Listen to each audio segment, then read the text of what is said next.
Okay, we're gonna call Public Works and Planning to order. Tiffany, you mind saying the prayer? Tiffany? Hey, I'm sorry. Yes, I'd be happy to. Let us pray. Father in heaven, thank you for this day that you have given us, that you've blessed us with, and thank you for all the blessings that you have given us and as commissioners and the leaders of this county. And Father, thank you for all the blessings that you have showered on this county. Father, please be with us as we make decisions for our county, and may we make the best decisions. And it's in his name that we pray. Amen. Amen. Okay, we need to approve minutes for the last meeting. So moved, Mr. Chairman. Second. All in favor? Aye. Okay, first up be landfill report and budget.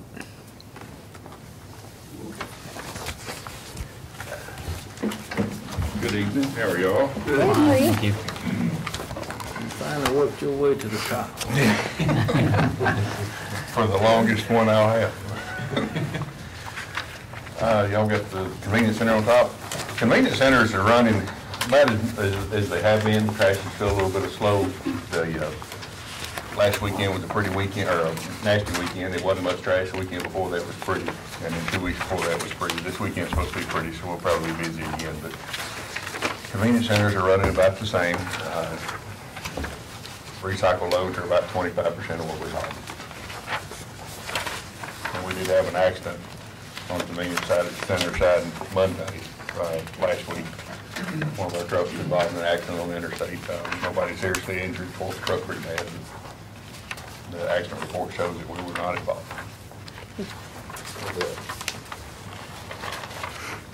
That's all I had on the convenience center. Landfill is still about the same as it has been.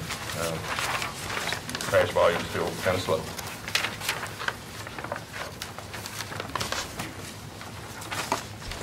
Y'all still looking for a spot for last casters, or where is it? It's still the same? Still looking for a spot. The mayor and I have discussed it.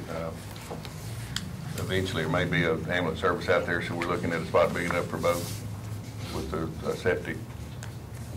Soil site. Yeah, soil site, thank you. And when does our lease actually expire? The end of this year or next? It's next year, isn't it? I think it's next year. Next year, so we got a little bit more time.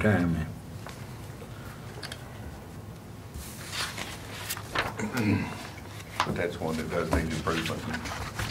I think we need an ambulance out there too. Agree.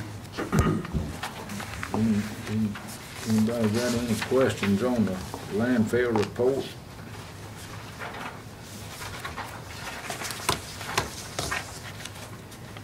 We just move on, take them all together. You take the budget too. Yeah. Well, we need to do the Do, reports. Do both reports. See, we need to do it. So, Motion to approve the reports. Second. any questions on? All in favor? Aye. Okay. Okay. Before you have the Fund 116, which is a solid waste fund, the first sheet that you're looking at is the litter crew and the education component. It shows the salaries and all the costs involved with that. And down at the bottom of the page, it shows how much we're requesting, how much is funded, and either how much under or overfunded that particular budget would be. If you have no questions on that one, we'll move to the next one. There's really sort of a continuation budget there. You can see it's just a few dollars less than current year. And so we really hadn't done anything except the insurance is down because we only have 2 employees in this thing, but it reflects the fact, I guess, this last person is not using our insurance. And then the salary's down just a little. The last person is not as senior. Doesn't have as many years of experience, so he's came in a little bit less money, but there's really nothing new there. And the next page is the actual convenience center budget. There's next 2 pages actually. And at the bottom of the second page, you can see to where we're requesting $2,402,000, almost $403,000. Got $2 million of that's actually funded. 402,000 or almost 403,000 is unfunded.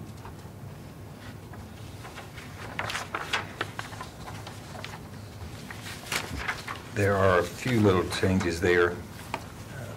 I'd like to point some of those out, and Matt can follow up on this. Yeah. Truck drivers, that's just the fact that they're getting their step increases pretty much. And the laborers, even though line item 149 looks like it's down just a few $100s, actually it is down, but I want you to know that we are proposing to add to all of these center employees who are part-time people, 25 cents an hour, and they're still not making any. 50 cents. Was it 50? Excuse me, I wrote that down wrong. But it didn't cause any net increase, but these people are extraordinarily deserving of this. There's no question about it. They're still making $7.50 to $9, you might say, would be sort of the top. So, but that's in there, and that does allow that to happen. A couple of other points. 338, we increased that a little bit because our actual increases on these older vehicles requires a little bit more maintenance and repair. Asphalt, every year we try to repave some, and this year he's put in $60,000 there to pave 2 or 3 of those centers, depending how far that money goes. We've been doing that for the last, 2 or 3 years? We have 3 that's left that's not paved, and then toward the bottom of the second page, we're asking for 2 new trucks, and then we've got some money in there for site development. That would be for the Las Casas site. Yep, we find that.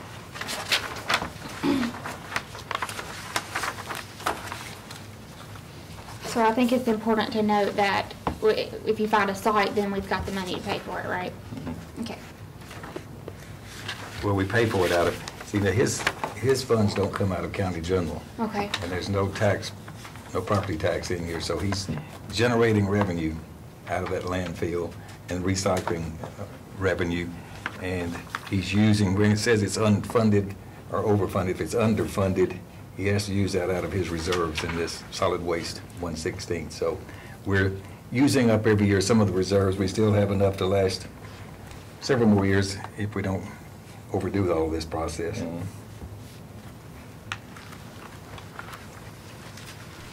The third budget is actually the recycling budget. It's the other waste collections. That's got one person in it, and then it's our recycle effort.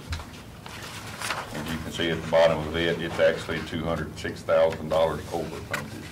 Just a quick question. Can money transfer between budgets? Yes. So you could use some of this to, okay, if we needed it. Okay. Right. Within his group of budgets here. Right. Yes. Is this one over there where the old animal place used to be? Yes, sir. 1140 Haley Road. Yes, sir. That's Collecting all that electronic stuff. Right. Then the next budget is the landfill operation and maintenance budget. And it's pretty consistent, a little bit higher. Well, you need to point out, Mac, 359 on that tire disposal. 359 is, we get $183,000 a year in grant money from the state to dispose of the used tires, and we're already spent that as of now. We're asking for some more money from the state, and hopefully we're going to get that, so there will be a budget amendment next month, one way or the other. But we've added $50,000 into next year's budget to help cover that. It's costing us more to get rid of the tires than the grant covers. A lot of tires are being turned in for us to process.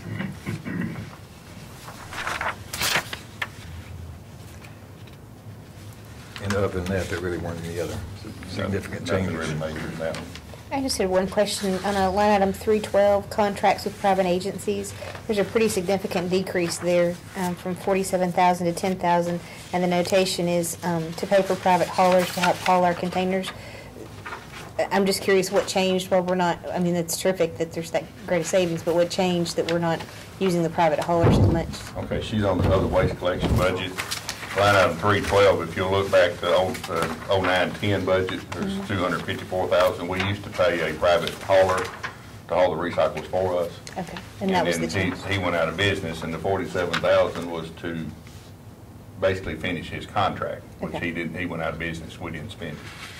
So that's the reason we've taken it down. Okay. We've left $10,000 in there in case we have to have some assistance or something. Okay, awesome. But on that one, in this budget, we were on track to pay him over $300,000, and we're on track to take in close to $300,000 in recycle rebate. That's a $600,000 Yeah. swing, Yeah, awesome. positive swing.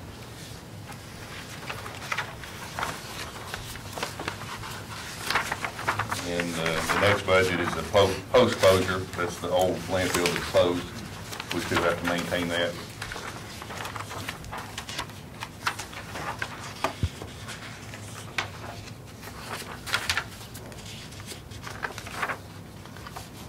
And you can see he's got some increases on erosion control. You know, we have to continuously try to keep the grass growing and the erosion down. So, So is that line item going to continue to go up, you think? I mean, It will go up in some years and not in others. Okay. The unique thing about the Fund 116 budget is, part of it is budgeted out of fund balance. So any money in all 5 of these budgets not spent stays in fund balance. So it's like pulling out our savings to spend, Right. or if we don't spend it, it just stays in savings. okay. So about $750,000 of this one is funded out of fund balance, but if we don't spend it all, then it just doesn't get spent. Okay.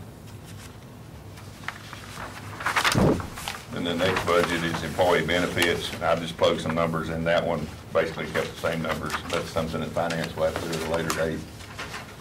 And the only reason I plug numbers in is to make the last page total up, but I don't have any control over that one. And the next one is miscellaneous. I don't really have any control over that one either. I did increase line item 510 because we're bringing in quite a bit more money than we had in the past. And the trustee's office gets a little, what is it, 1%? 1% out of all it. And then the very last page is the total of the entire fund. Down at the bottom on the left side shows the revenues, projected revenues, and now these are my projections, they're not the finance department's projections. And to the right side, it shows the requested amount, the revenue, and then how much is unfunded. How much is in the reserve account? A little over $3.5 million.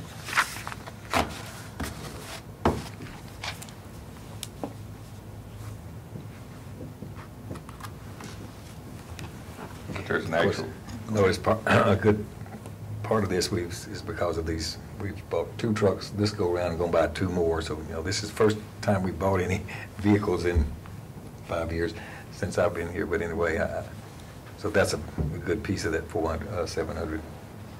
So the next year, those truck fees won't be part of? We probably won't buy any, we probably won't buy trucks next year.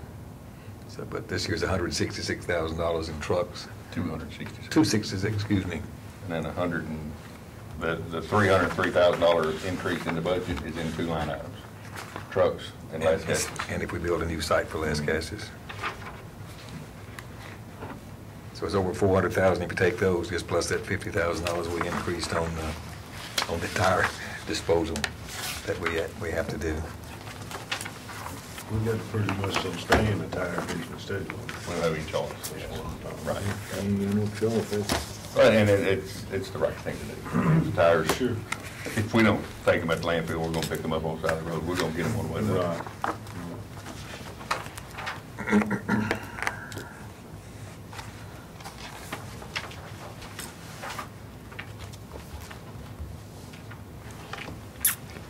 Anyone got any questions on it? How long is this unfunded amount sustainable?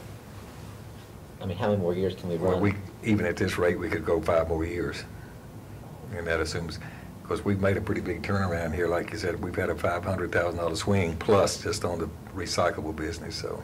When last year and the year before, we cut $500,000 out each year, so we're at $1.5 million decrease from 3 or 4 years ago.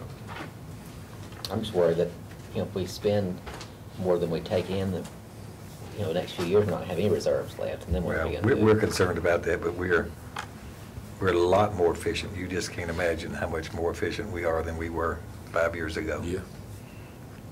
And so we haven't gotten where we want to get, but he's made remarkable progress in reducing costs, the outside cost from the recycle hauling plus the on-site cost about of maintaining that landfill has reduced immensely.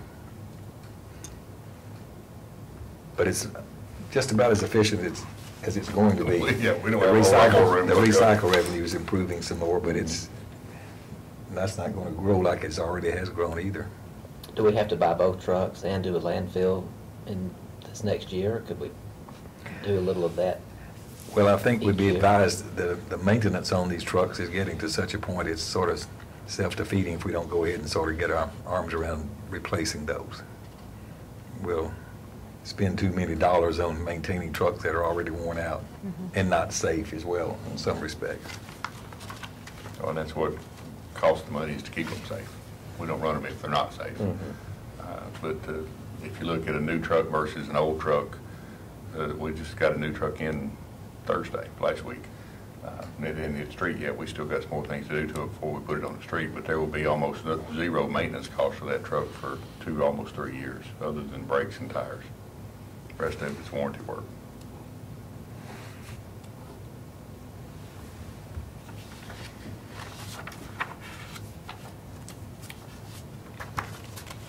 Where does gasoline come out for you? Uh, Is that a line item on here? Yes, we, How you, because you can't not run your trucks even when gas is going to be $5 a gallon. The, Do you use diesel or Diesel. gas? we got line item 412 is diesel fuel Okay. for the trucks, and 425 is gasoline. That's in the convenience center budget. So the truck diesel fuel is 185,000, gasoline's 10,000. And then on the landfill side, there's diesel and gasoline for the landfill as well. And then even the litter grant has a gasoline budget in it. It's $7,000 in the litter grant budget. And, don't we negotiate some sort of a rate with the state on fuel costs or something? I was thinking with the county. No, Okay. we do not. We buy fuel off of the, what do they call it, off of the yellow card or whatever it is. It's some sort of standard base, and we buy it at so much, whatever's the wholesale price plus the delivery charge. Okay. So you would have to fund that out of your reserves as well? If he exceeds it, or fund it out of unused other items here. He won't spend all these items, he'll turn money back in, so I mean, if he hadn't spent it somewhere else, we would amend the budget. I'm just thinking that like I said, your department's one that you can't not run the trucks. It's not an option to park them. Right. Okay. Y'all get y'all fuel off in particular. We fuel all of our vehicles at the emergency management. over on They West take Coast. bids on it. Yeah, we had something, yes, we just took those within the last year. I know what highway department does once a year, and it makes a difference. We're talking, having discussions with the city about using their fuel depots, so I don't know how that will turn out. The commission approved a tire disposal fee a few months ago, didn't we? How does that play into this? The grant, we have to accept that grant every year. You get a grant. I thought we had approved like a $1 fee or something. Oh, Okay. that piece, yeah. The way that the state operates, they give each county so many dollars, depending on how big you are, how many roads you are, and how many tire dealers and things like that. Our number is $183,000 a year. And that supposedly take care of all the tires. What we have been doing in the past is we have 3 convenience centers out throughout the county, Grainer Road, Eagleville, and Weekly Lane, that accept tires from the general public, plus the landfill. So basically, there's a receiving location in each corner of the county. And used to, a lot of that was free. Well, with this money going away, we're trying to get away from some of that free, not all the free. So we changed the pricing structure at the landfill. The center still doesn't charge anything. The way they're set up right now is you can bring 4 tires a day. Does that answer your question? Yeah, he's charging so much at that landfill, I mean, he's charging, if they're allowed still, are they allowed 10? I can't- They're allowed, a resident is allowed to come out to the landfill with 10 tires a year, off the rim tires for free. The 11th tire, if it's a passenger car tire, costs you $1. If they're agricultural tires or big truck tires, it's $65 a ton. And all we're doing is breaking even on those. So he put that in place. I mean, that was what you're referring to. And the reason we did that is we had some people in the area, construction type people, that had an overabundance of tires, and it was much cheaper to bring them to us at $1 a piece than it was to get rid of them to and we were losing money on it. So we changed it to where we don't lose money anymore.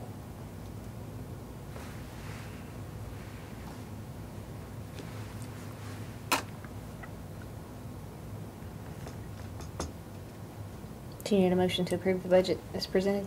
I don't know if anybody had any other questions. If they ain't, I want to make sure everybody had any opportunity. If they had,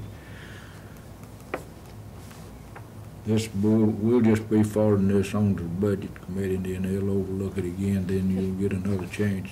It comes for full commission too, so it's looked at 3 times. Okay, we'll take a motion to approve. Motion to approve as presented. Second. All in favor? Aye.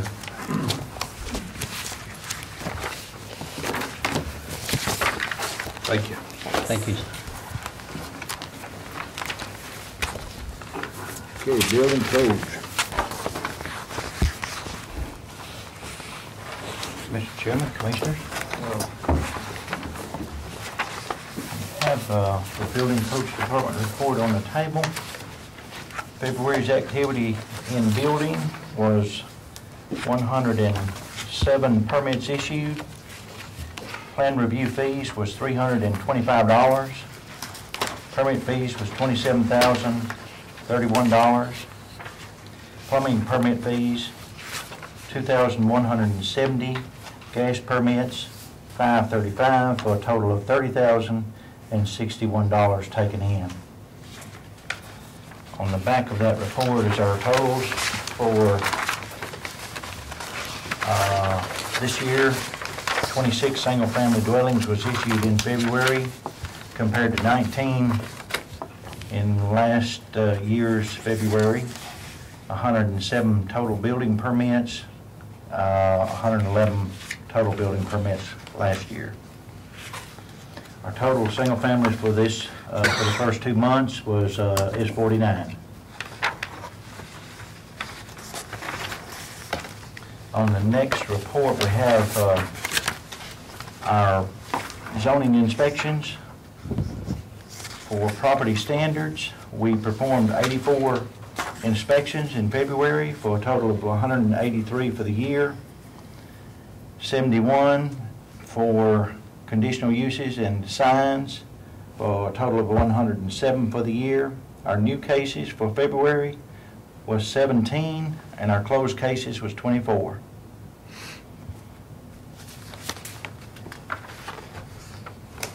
On the next report would be the development tax collection. Building Codes Department took in $45,000. The Planning Department took in $9,000 for a total of $54,000. Our cumulative total, $572,250. Activities of where the funds was collected, Murfreesboro $22,005, with Rutherford County right behind it at $21,750. And that is my building codes reports. And the next page would be the budget.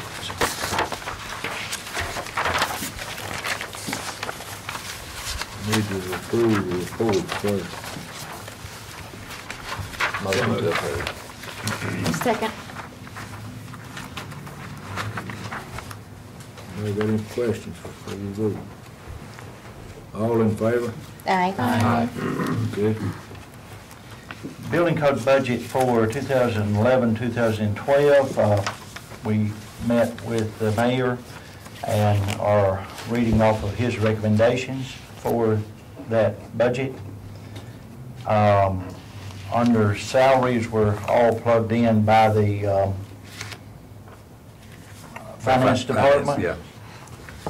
We have a $400 increase under line item 140 for salary supplements. We have The next line item that is operating cost would be 307 for communication. Under our communication line item, we have cut $1,000 from last year's budget. 317, 320, 334 are all the same as last year.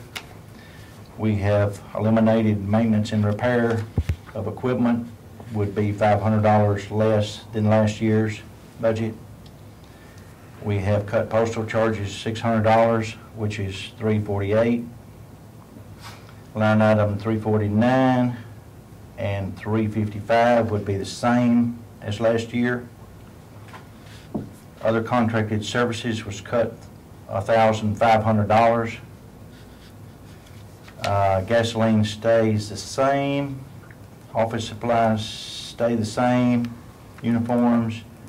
Other materials and supplies and in-service development stay the same for a total budget of $744,153. That item, that total budget is $1,825 less than last year's. David, on the other contracted services where it's tall weeds and grass and demolitions, did you have money left over? Is that why you were able to decrease going forward? No, actually, we about depleted that budget real early in the year last year. Okay. But the mayor worked it out to where we could use the maintenance department lawnmowers on dilapidated and vacant properties. So those... So it's not that those services are not being provided, they're just not being provided through an outside source? Saved us money, right. Okay. We're not having to contract that out, we're doing it with our own equipment. Okay. Yeah. Because I just want to make sure that codes can enforce the codes, and if the Yeah. code says the grass can't be tall, then Yeah. it can't be tall. Yeah. Okay. Yeah, hopefully we can continue that operation. It worked out very well, Ben, and Mr. Burgess was very gracious last year with us on, because we had we cut 80 different yards last year. Okay. And that's my request, and Mr. Burgess's request. Yes, we agree.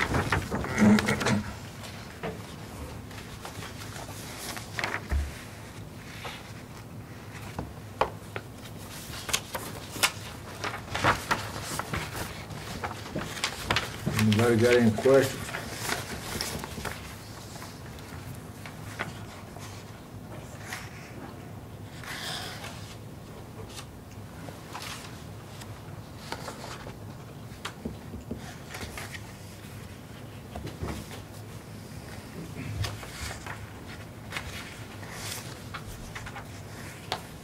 On your 5-year capital budget plan, you've got other supplies and materials, and there's $5,500 for copy replacement, and it's got a question mark.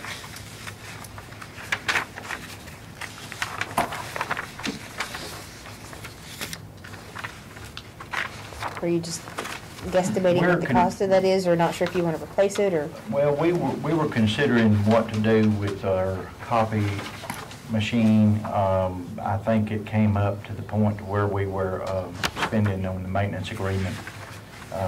It's $3,000 a year on that, but everything's okay right now.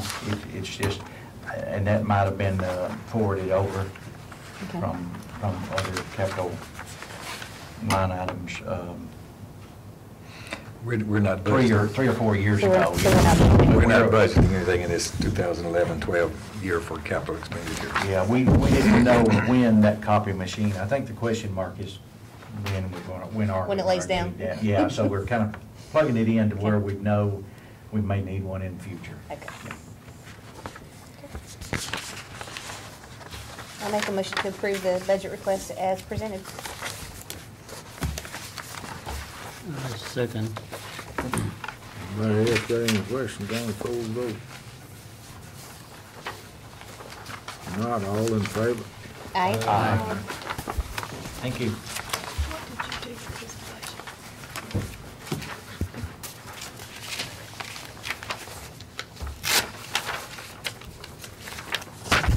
Okay, the highway department, they don't have no report at all this month. their budget comes forward the next month. And when the road board met, they didn't have nothing to forward according to the minutes.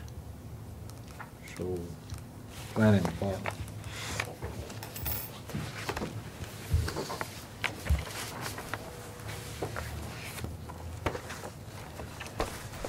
Mr. Chairman and Commission members. Evening.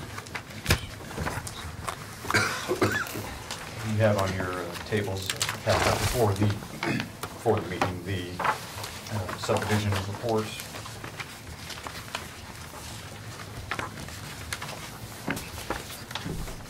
You'll notice that on the first page, nothing newly recorded as far as the major subdivision plats go. Our total available lots stands at 1,552, which is, again, pretty much the same as it was this time last year, 1,558. You will notice on the fourth page that there was a new major plat that was approved at the Planning Commission at its last meeting, Crescent Ridge, Section 2B, 25 lots. So that did change those numbers just a little bit. We've also included with you, with that report, the subdivisions by school zone. We brought this to you one time toward the end of last year, and you asked that it be brought to you quarterly. So we have presented that to you as well. I have not done a comparison of each school zone. There hasn't just not been a whole lot of activity, so these numbers really haven't changed a whole lot from the last report we had. But as we get more and more data, and we keep up this longer and longer, we can probably do something similar to what we do with our subdivision lot inventory as far as comparing and contrasting as time goes on. Doug, can you explain the notation here on the status, recorded, not recorded, and expired? Yes. What that means? If a plat's been recorded, of course, it's gone through the approval procedures through the Planning Commission. It actually has been recorded at the Register of Deeds and is able to sell lots. If it's not recorded, that means it's gone through the process. It's active in the sense that it's still a valid approval, but has not been recorded yet, so no lots have been sold at that point. However, it's important to reflect that into the total, just to show you that there are those lots out there that could be recorded and into the pipeline at any time. The expired that we have on here, this just shows that sometimes there are subdivisions that they go past their expiration as far as their approval status is concerned. However, from time to time, we do see subdivisions that are expired come back through. So that's really more on there just to let you know that it is out there. Now, whether or not we may or may not see them again is up for debate on each one, but we will sometimes see expired plats come back through. So they have been through the process, they've just, their approval has lapsed. So that's the basic gist behind that.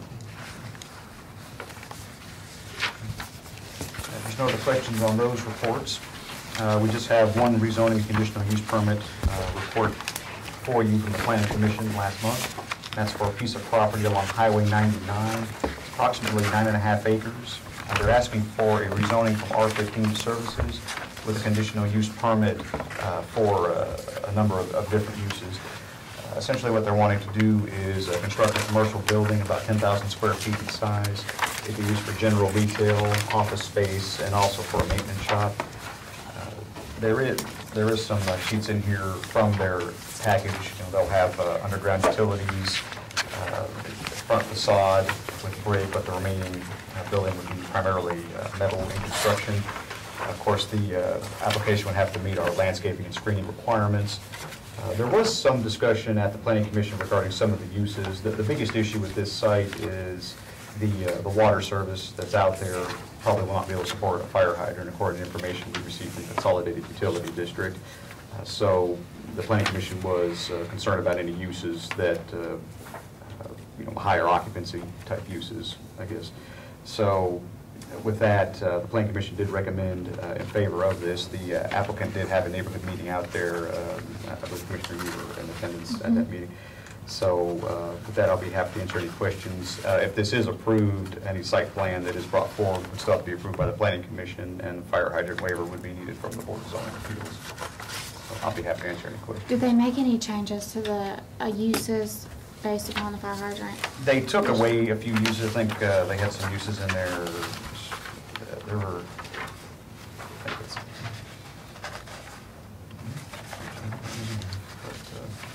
some of the heavier uses that were in there had to deal with, if I remember correctly, like department stores, things like that. Those were the larger retail type uses were removed. Department store, I think, was one of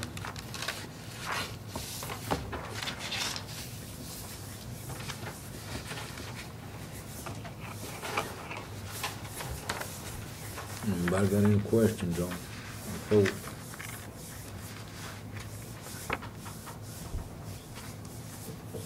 Now, we need a motion to approve this.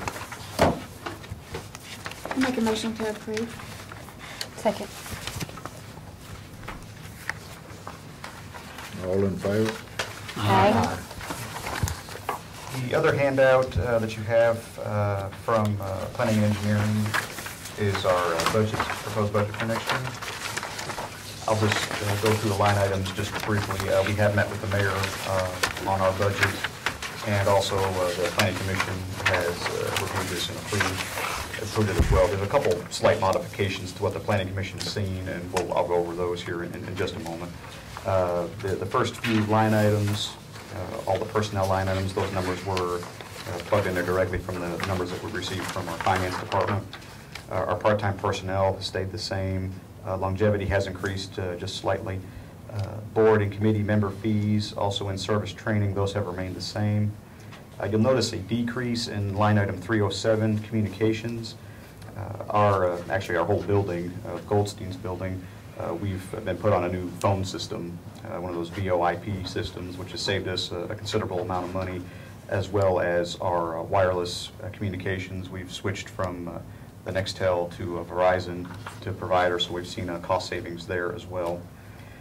The largest decrease that we have, you'll see, is in consultants, line item 308, and this is also one of the ones that's changed from what the Planning Commission saw. The $100,000 that's in there, this particular budget, of course, is for our comprehensive plan and planning tools update. As you see on the explanation to the right of that, we've been invoiced for a majority of the contract. We are still working on the subdivision and the zoning aspects of that contract, so we do expect that there will be some costs in the next fiscal year budget. So we set aside $15,000 for the comprehensive plan, that particular project to finish up. Originally, you see $16,000 for our new long-range transportation plan. We've been in talks with Murfreesboro, Smyrna, and Laverne for doing a county-wide major thoroughfare plan, basically is what that is. We've worked with our Nashville Metropolitan Planning Organization, MPO, for funding for that. They will federally fund 80% of that. The other 20% will be a local match split amongst the municipalities and the county. When we first did this budget, we were estimating the cost to be about $200,000. So our match to that, $160,000 would be federal, the other $40,000 would be local match. So we figured that to be about $10,000 per municipality in the county. When we saw the actual figures that the MPO was using, it was just a little bit more than that. So that's 10,000 went to 16,000. So that's why you see a little change there. The other change is under dues and memberships, which you see is $11,150. This has gone up just a little bit. Two of our planners in our office are anticipating taking the professional planner, the certified planner exam. So if they do pass those exams, this would cover their membership fees for that. This changed slightly as well from the Planning Commission budget that they looked at last week. The big reason is the Metropolitan Planning Organization, we pay dues into that every year. At the beginning of our budget process, they asked us to program in 10% increase, but as it turns out, that wasn't necessary. So that number actually has gone down, and that reflects the new number minus, it would have been about $850 difference is what you see there, that decrease. The remaining line items are really pretty much unchanged. The only difference is in line items 334, you'll see a slight decrease in maintenance agreements. The primary reason for that is we have a primary copier in our office, and we also have a backup, our old copier. We've been able to put those on one maintenance contract and save money at the same time. So that's why you see just a slight decrease there. But everything else is pretty much unchanged. Just to compare apples to apples, if you take out the consultant fees in both last year's budget and this year's budget, really what you're looking at is just a slight increase of $11,000, $11,032, which is just a 1.5% increase. And that's primarily from the increases in salaries, is where that mostly has come from. I'll be happy to answer any questions. Doug, I know it's been a while since we raised our fees over in the planning department. I remember having, it's been... About 2007, I think. Yeah, yeah. And I know at that point we were striving for the department to be self-sufficient. I don't know, do you ever track that to see how close we weren't able to do that. It was unrealistic at that point to try to raise fees to do that, but I'm just curious, do you ever track that? Do you ever look to see where are we in terms of what's coming in versus what's going out? We haven't over the last couple of years. The big problem with that is, and that's something we'll always face, is a lot of it's dependent on how much activity you're actually having. Like if we were to try to make our department completely self-sufficient at this point, with the amount of activity we've seen, Right. the little activity we've seen with the amounts for plats and plans would just be astronomical. Right. If we were to look at this on a time when we were just getting all kinds of plats in, like we were a few years ago, the changes probably wouldn't be quite as substantial. But at this point, it's difficult to make that distinction. So, but to answer your question, it's not something we've tracked over the last couple of years. Yeah, for you, it might even be something we'd want to look at over a 5-year period, you know. Yeah, and that's probably not Yeah. a bad idea every Yeah. 5 years, just to kind of track where we are compared to the other counties and cities around us, just how to it's see how we trending. stack up. Yeah. The amount of revenue we're generating is only about half of this budget. And that revenue is largely development tax, so if he tried to do Right. anything to the zoning studies or subdivision costs, it would be completely undoable. Well, I know we need to get through the comprehensive plan. Well, there's things in there that are skewing all the numbers, you know. Right. So. Thanks.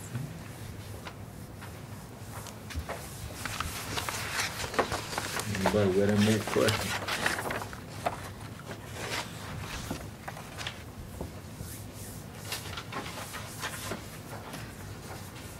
No question. Took a motion to approve. So moved. Second. All in favor? Aye.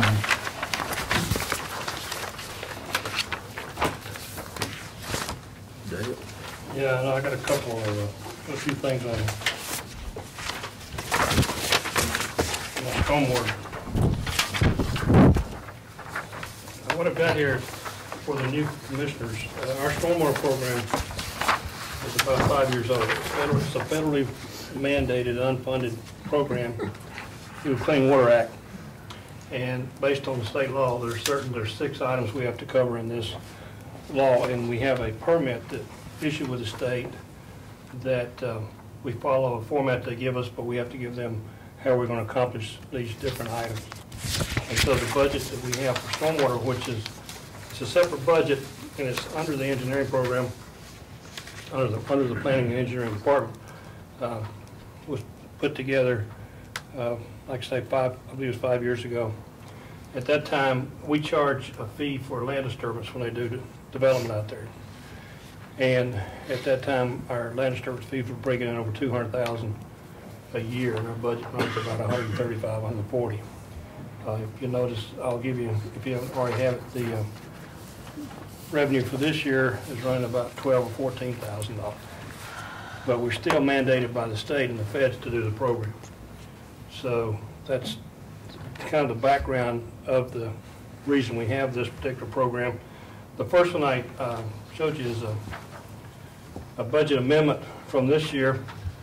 We use, during the summer, we use 4 college, we actually use 5 part-time people to accomplish our stormwater, a lot of our stormwater program.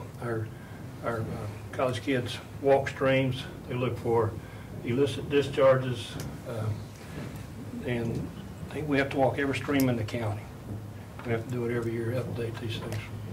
And so we do this under part-time. We accomplished this. We had 12,000 last year. I'm asking for another 4,200, which I'm going to move from a line up. Our engineer who was in charge of the program took the PE exam this past year, and part of the county's policy is if you were to pass the exam, they move you up to project engineer, which is an increase in cost. Unfortunately, he didn't pass it, missed it by a couple of points, and so we have an addition, we have $4,000 in his line item. I want to move into the part-time line item so I can complete this year's work with a part-time group. We actually cut it $4,000 last year, and it turns out we're going to get it. And as I show you the budget for this year, I'm asking for that same level of funding. But that's the reason for the amendment, is to move the $4,200 from one line item to the other to accomplish the work that the college kids do for me on the stormwater program.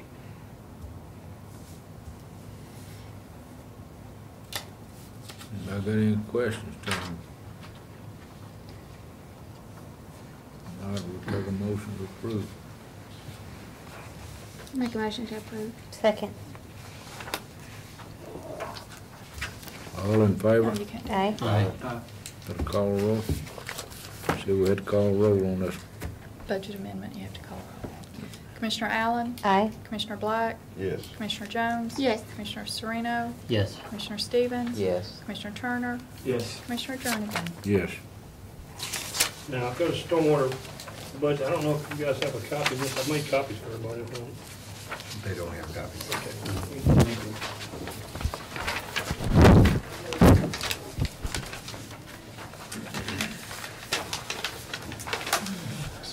I want to go through this. There's a slight increase from last year's budget. As reported earlier, the salaries, we get that out of finance. I'm asking for the part-time item to go back to $16,000 to $12,000. Again, it's from, we do the same work every year, and this is the 5th year we have to do some additional stuff the state wants us to do in the streams. To give you an idea, if we did this with full-time or if we did it with a contractor, we're paying $16,000. It probably costs us close to $100,000 to get the work done. So, and let's see, go down.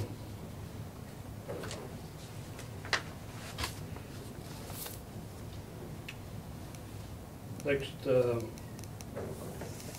go to 312.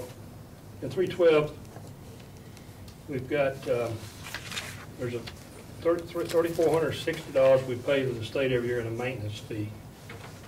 That's their title. They really don't do much for the fee, but that's part of the program.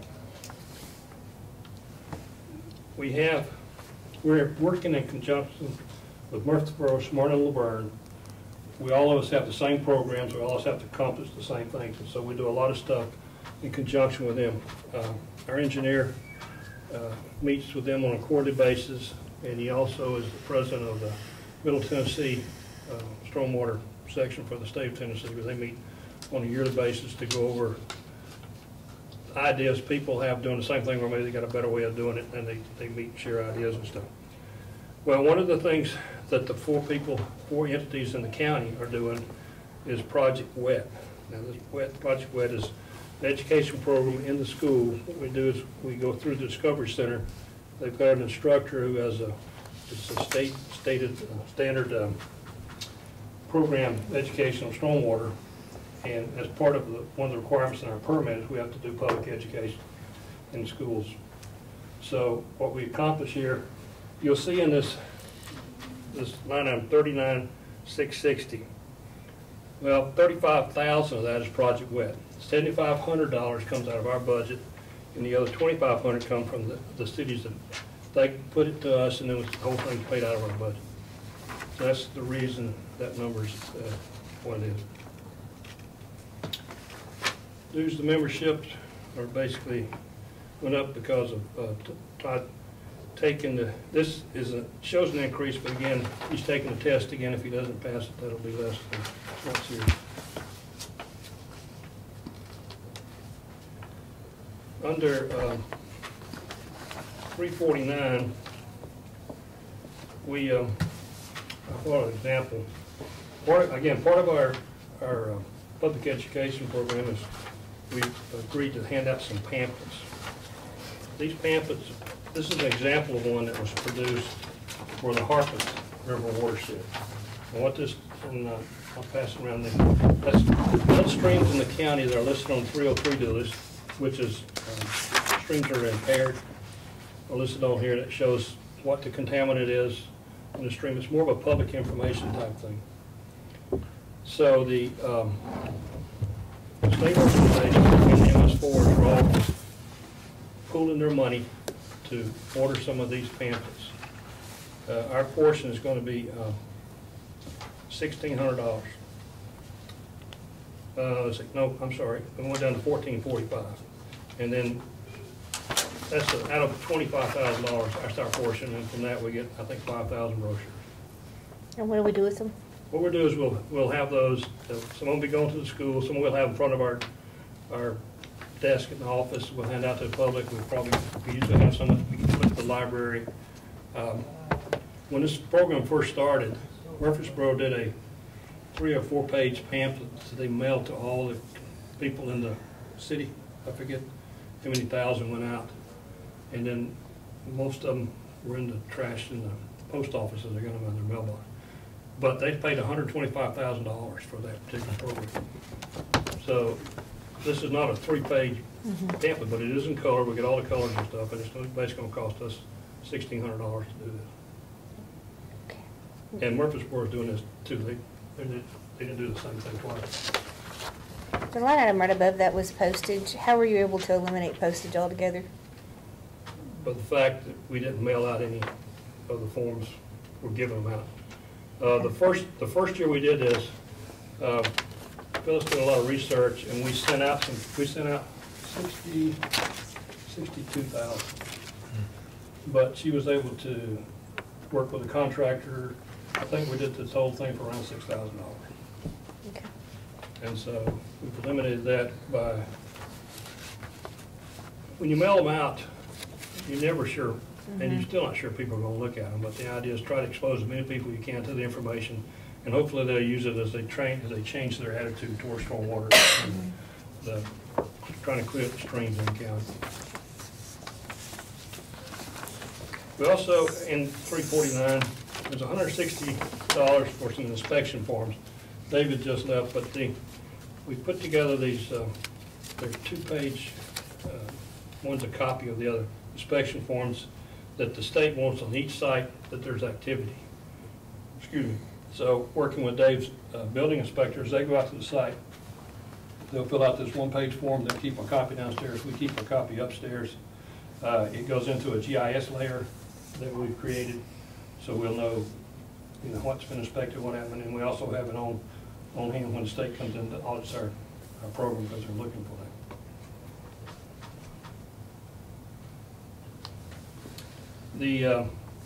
Under other contracted services, we've got $2,400 in there. Todd Sullivan has been able to work with a professor at MTSU University at Middle Tennessee. We're required to go through the streams in the county, and you have to sample for the health of the stream. Now, basically, you have to do that as you kick up some dirt, collect bugs and animals, and you inspect them, and you're looking for certain types of bugs and stuff that live in our streams. And then you do a statistical analysis based on that habitation, and based on that you go into some charts and you determine if your stream is healthy or not. So we have to do that, and you have to do it on a 5-year basis. This is the first time we've had to do it. So in trying to get a contractor to do that, it was going to run us about $25,000 to $30,000. But he's been able to get with a professor at the university, and what we're going to do is set up a program where they've got a graduate student working in probably water chemistry or environmental chemistry or something.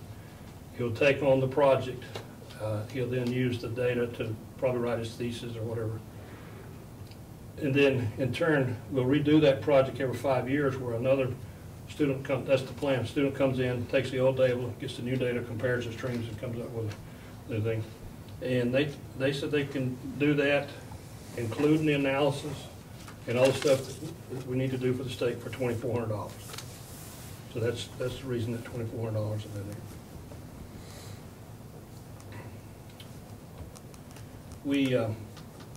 We cut back on the gasoline even though the price is going up. this mainly is for Todd when he goes out to inspect, but also for our summer help. We put these guys out, we usually have 2 crews going out.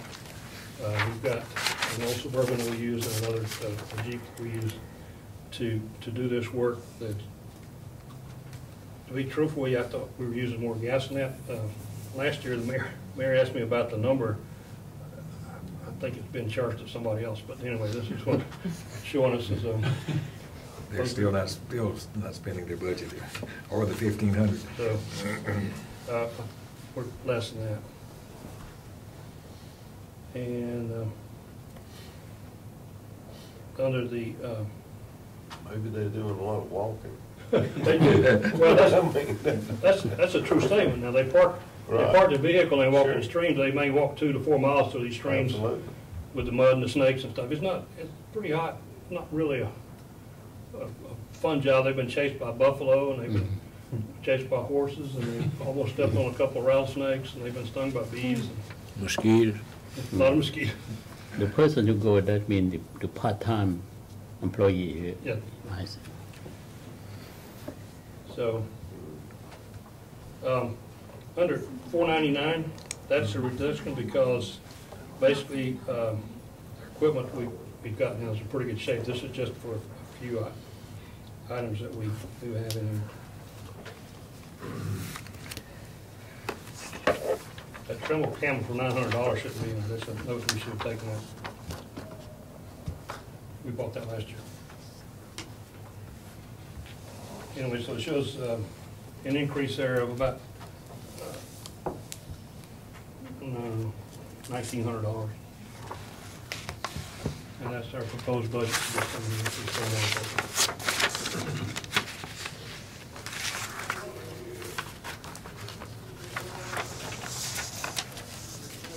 Anybody got any questions? On the, with that contract with MTSU, does that change anything legally if we don't go through a contracted company that's a certified professional company? Or well, the lab has to be certified. Okay, so it's just the lab that, it doesn't matter how they collect it necessarily, okay. And well, they want you to use a person who's in the field itself. We've checked with the state and we can do, some of the other counties are doing some of the other local communities. Okay, that was my only area of concern with that. And it's valid because the first couple of years that we did this, the state said, we want you to do this testing and, certain things. And so we asked, what protocol do you want us to use? Because there were, several different protocols. Their answer was, well, we're not sure what protocol to use, do the testing, and then we'll give you the protocol. Well, the problem with that is, if you use one that they don't recognize, then your data is not recognized and you've done all that work for nothing. So in this program, we're able to check ahead and they're going to allow us to do this and accept the data for this. Just out of curiosity, I saw the mayor smile when you had mentioned this. Those unfunded mandates, how much does that cost us? And at least within just stormwater areas that we're responsible for. Did I hear you right that said that's a school program that we have to engage in as well? Yeah, the school program is going to cost $3,500. I mean $35,000, but only $7,500 comes out of our budget. Now it does come out of Murfreesboro and Smyrna Laverne, so it does come out of the county, but it just comes out of their coffers and not ours. The whole program comes out of the general fund. We put in our lead disturbance monies that we get in for the fees when they do these things. As I stated, the first 2 or 3 years we did this, everything was busy, so we collected over $200,000, and so our budgets were covered. Now we're back this year. This $12,000 is land disturbance fee. $12,000, and that's projected. We only got $6,000 the first 6 months, and we doubled. That's where that $12,000 came from. okay. That's your revenue. That's our revenue. So The cost of the program was $130,000. Right. Well, he's got 27,000 coming in, so he's got about 40,000 in revenue, counting this project wet money, so he's Right. $110,000 short of having funds to pay for this. What's the penalty if we don't do the project? Well, the penalties can be pretty big, and we kind of asked that questions here. I do know, all I can tell you is that other states have gone in. I know that Chattanooga, they did this stormwater thing under a program. They started in '92. They did phase 1 where they did the 5 largest cities in the state. And then, and then 5 years ago, they did everybody down to a population of 1,000 people, like Eagleville's not part of one of these. Chattanooga, for the first 4 or 5 years, put $500,000 in their budget to do the stormwater program, and it was taken out when they did the budget. EPA came in and fined him $700,000, something like that. Now, that was negotiated down, and I don't know what the final number was. I know there was a city in Hawaii who didn't do theirs, and their fine was almost $20 million. Several towns in Florida have been fined because they didn't. My point is, you know, if you don't do it, nothing may happen, or next year we may get a bill in the mail for quite a bit. There's been a developer in Laverne since this program started who was not following the rules, and he was fined $50,000 by the state.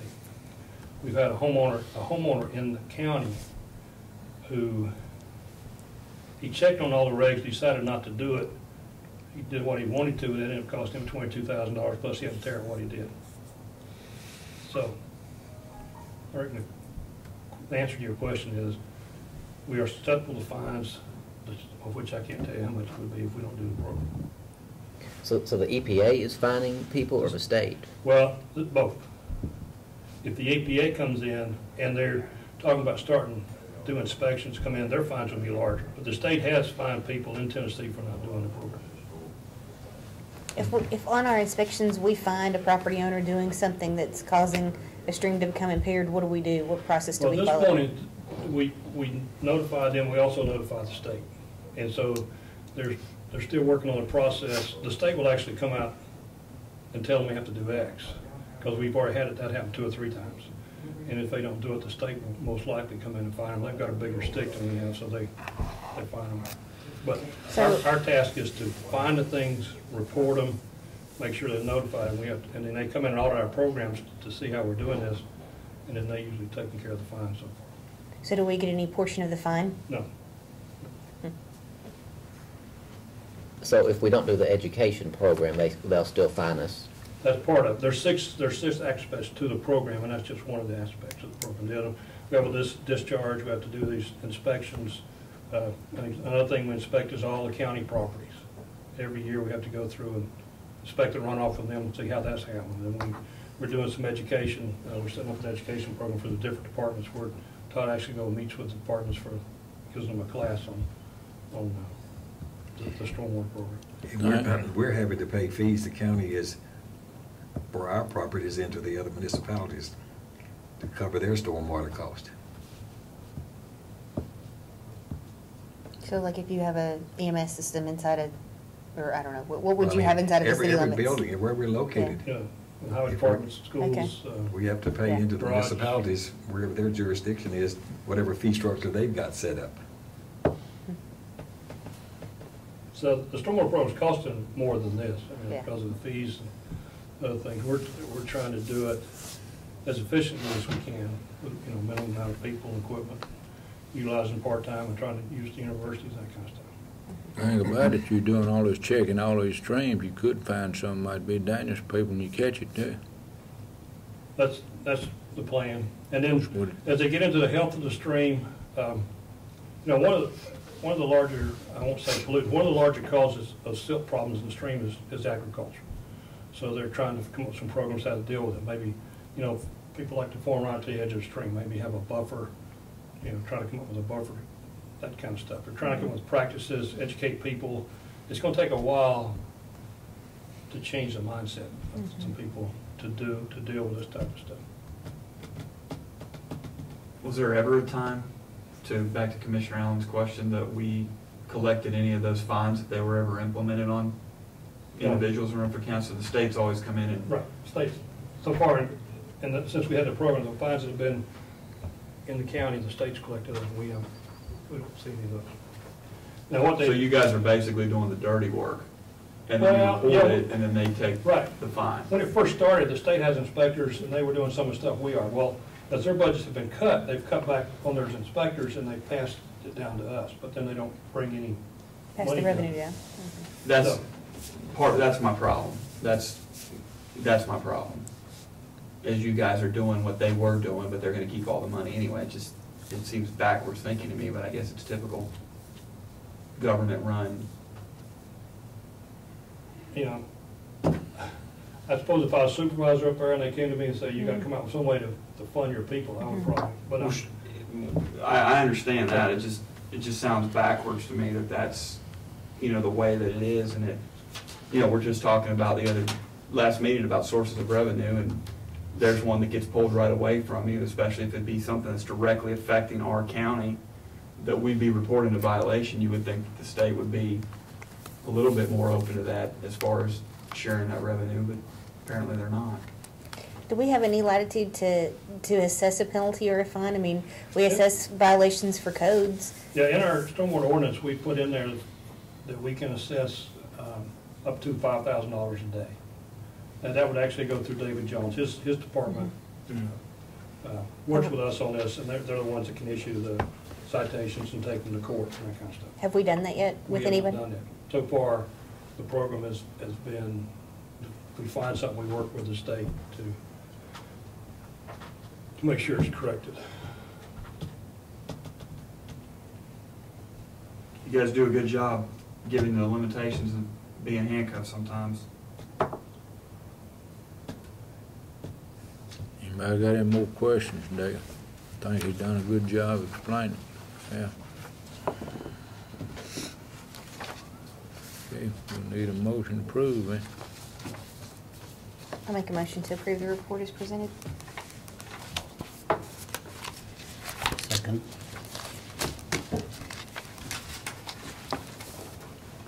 Call roll on this. No, you can do by acclamation. It's the budget. All in favor? Aye. Thank you. Y'all got anything else, or is that it? Appreciate it. Thank you. Thank you. That's all I've got. Okay, Do you know what Mimi is here? huh? Do you know why Mimi is here? I think she just visited us, Sharon. Mimi. I think she just visited. She's gonna give a report next time. I think she just visited because she ain't on here. Okay, move adjourn then.